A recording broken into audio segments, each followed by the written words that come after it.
My brothers and sisters, many times when people are married, beginning of the marriage, everyone's excited and happy. They go on a honeymoon. I still don't know why they call it a honeymoon. Does anyone know?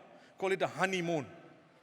Because I ask people, was there any honey there? They say no. Was there a moon? They say no. So what was there?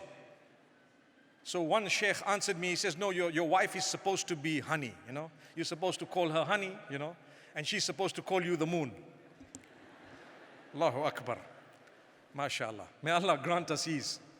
Anyway, those are theories. But after that period, what happens? Then you might have a child at some point and people show they're disinterested. No more. Not intimate. Why? I don't feel like.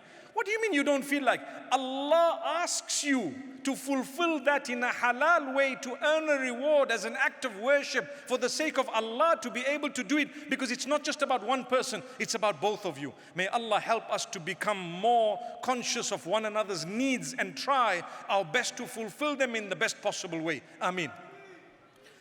That's Akhi Eman saying Ameen so loud. Did you hear him? Don't think you can get away with it. That's a distinct sound. May Allah bless us all.